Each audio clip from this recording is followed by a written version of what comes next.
Thank you to Ubisoft for providing us with early access to Assassin's Creed Shadows.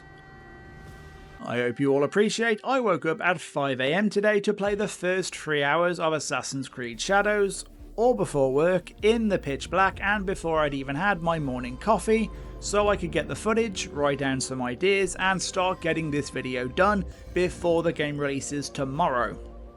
I've been playing Assassin's Creed since the very beginning back in 2007. I've experienced the highs this franchise can offer and suffered through its warts and lows.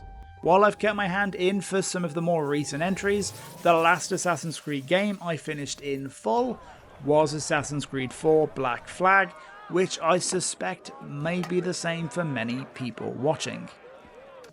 Assassin's Creed Shadows offers the most promising opening for one of these games I've experienced in a long time. The first 3 hours keeps you on a tight leash, which won't be to everyone's taste, but it does a commendable job of spinning many different plates. The opening deftly balances showcasing the setting 16th century Japan, introducing many of the key characters including our two protagonists, and giving us a wicked tease of the 11 masked villains we'll no doubt be assassinating throughout the game. At the same time, it has to tutorialize everything, from new features like prone crawling and shadow hiding, to old staples like parkour and air assassinations. It does all this not only with high production cinematics, which I believe are a step above what I'm used to with this series, but also by adding enough action to keep things exciting. You begin the game playing as Yusuke in a striking scene where he's introduced to the Japanese nobility before being cut loose to smash his way through a shinobi stronghold. My time with Yusuke was brief, as you'll quickly swap to the second protagonist, Naoe, locking us in with her for the rest of the game's opening prologue. It's a switch that effectively communicates the stark differences between these two characters. Yusuke is a heavy bruiser, comfortable surrounded by enemies and able to both brutalize and toss them around the battlefield. Naoe, on the other hand, feels like she's in the fight of her life, dueling even lone soldiers where one wrong move can be fatal. To compensate, Naoe is faster, more agile, and armed with all the classic assassin tricks of the trade. Fighting with each character feels really responsive, even on the base PS5's fidelity mode, and they feature some of the goriest kill animations this series has ever seen. I'm a big stealth game fan, and in that respect, previous Assassin's Creed games, even the older ones, never really did much for me. Compared to games like Metal Gear Solid and Splinter Cell, Assassin's Creed has always offered a more basic, casual style of stealth designed to be inoffensive and mostly free from consequence. Splitting the stealth and action focus between two characters might be a step in the right direction. A silly slip up on my part in the early game resulted in Naoe getting put down hard. While it's nice to know getting caught has stakes this time around, infiltrating the opening base on normal difficulty still feels very familiar to past games, and that includes AI guards who clearly aren't aiming to be Employee of the Month. While I haven't had an opportunity to test it yet, I am hopeful about the touted Master Assassin difficulty setting, which is meant to expand vision cones, smarten up patrols, and give guards the crucial ability to bend their necks and look up. Assassin's Creed Shadows looks to be a very customizable experience, letting you choose between a cinematic adventure or notching up the stealth AI closer to something like Metal Gear Solid, where you'll need to fully utilise the new mechanics and gadgets to stay ahead of the game.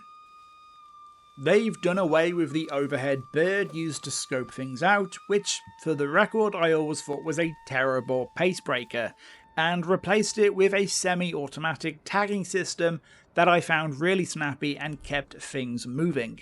I'm also a big fan of Naoe's new grappling hook, which gives you instant elevation if you need to get off the ground in a hurry, and lets you cross lengthy distances, which I'm sure will come into play in the larger later bases. Speaking of bases, the base building mechanic was the last thing I was introduced to before I had to grab my shoes and head to work. Not much to report on yet, but it's clearly a heck of a lot more in-depth and customizable than the days of expanding Ezio's villa. Assassin's Creed Shadows is generally a gorgeous looking game, and expanding the hideout while seeing it rendered across the game's changing seasons will, I'm sure, be pretty spectacular. The only real critique I've got is the game's modern day wrapper, with the Animus and Sturgo and all that. It just feels more redundant than ever. They touch on it very briefly at the start and tease more to come later, which is just meh. I can't stress enough how much I hated getting dragged out of my pirate fantasy in Assassin's Creed 4, literally kicking and screaming to read emails in an office or whatever it is they had you doing. The sci-fi twist was amazing in 2007 and a really unique way to frame these historical stories, but these days, for my money, it just gets in the way. I'm happy Shadow skirts past it as quickly as it can, and I've got my fingers crossed it won't be too distracting later.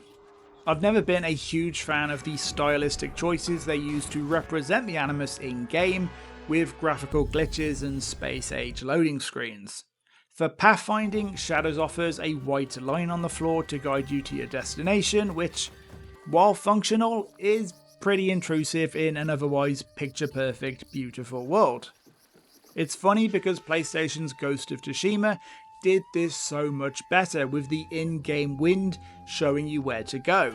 Since Shadows was always going to face inevitable comparisons with Ghost, I think this small detail might stand out to a lot of people.